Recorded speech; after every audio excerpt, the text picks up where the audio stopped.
Here we have the review for the new Transformers Netflix War for Cybertron Trilogy Deluxe Class Decepticon Mirage. One of the figures out of this new Netflix series that really piqued my interest, seeing as it is a Decepticon version of Mirage, which in itself shrouds this character into so much mystery. I've heard some rumours that perhaps he's an Autobot spy pretending to be a Decepticon in order to infiltrate them, or that he is simply just a Decepticon. I'm pretty sure that we'll have more information once the show debuts in June, but definitely, once again, that really nice style guide with the white and red colour motif. A fantastic image here of Mirage. Much like I stated within my scrap face review, I do wish that they would have given us a new head sculpt. On the packaging he does look rather angry and aggressive, however he's a little bit more friendly and neutral looking when we actually take a look at the figure himself. Flipping around to the back of the packaging, we've got an image of Mirage in both robot mode as well as his vehicle mode, and we've got that awesome Netflix series artwork on the back. So without further ado, let's crack Mirage open. And here we have the new Transformers Netflix Deluxe Class Decepticon Mirage opened up, and as he comes packaged in his robot mode. Now before I take a look at Mirage himself, as with all of these Deluxe Class Netflix series figures, we do in fact get a part of that builder set piece for Teletran 1. It is once again still that really flimsy, very cheaply made card. Once again, I wish it was plastic, but just rather a throwaway accessory and something that you can build if you so desire.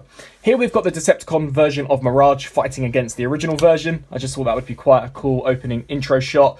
But taking a look at the actual Decepticon Mirage himself, this figure is drastically different than his original release that I believe we got in autumn of last year. So the mold isn't necessarily that old, and we've already got a brand new repaint, but I'm glad that it is a completely different repaint and a completely different interpretation of Mirage altogether.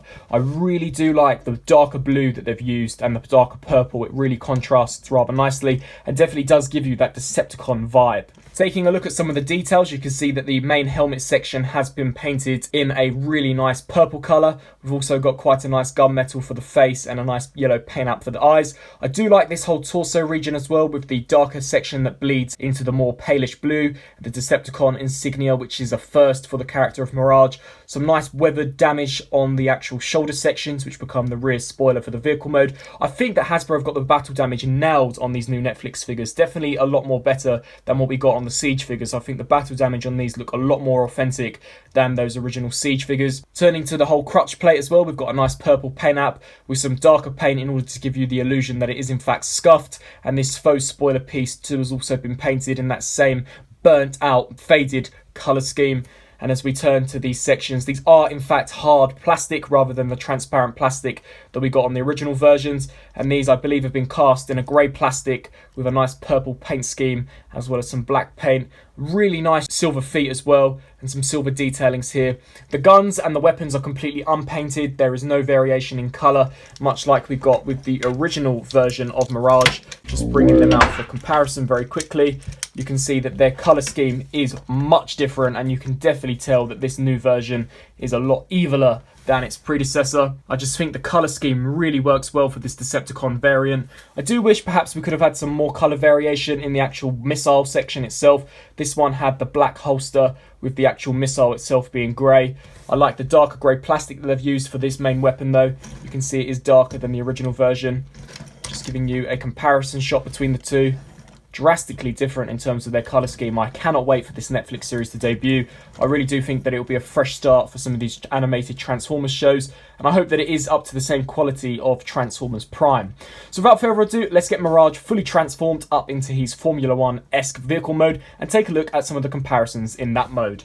And here we have both the Decepticon version and the Autobot version of Mirage fully transformed and into their racing car alt forms. Now once again in vehicle mode you can see a stark difference in terms of the paint applications. You definitely do get a darker, more sinister vibe with this release of Mirage than you do with this more lighter, vibrant version. I think that the idea that they have scrapped the transparent plastic is great, as it makes this figure more enjoyable to transform, as you don't necessarily have to be too cautious of whether or not you're applying too much pressure. And I do like the fact that they have scrapped the emblem on the front section of the vehicle mode, whereas this one had the Autobot insignia. And you can see that just even the silver paint has been drastically reduced and has been given a much darker colour scheme. As we take a look at the actual spoiler section, you can see all of the different weathered effects, and I think that the weathering is just so good on this release. You've got a nice crack detailing there. I love all the different scuffs to the paint applications to make it look like the purple has been damaged within the battle.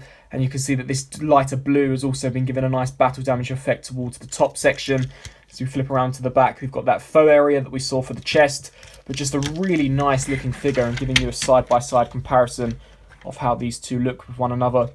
Definitely very different. I hope to see in the Netflix show Mirage actually being a Decepticon. That would be quite interesting, as I don't believe we've ever had that much of a drastic difference in terms of the character of Mirage for the Transformers mythology. So to make him a Decepticon, I think is quite a cool idea, and considering that he is actually able to be a spy, it could perhaps back up the point that this is a Autobot in disguise, pretending to be a Decepticon.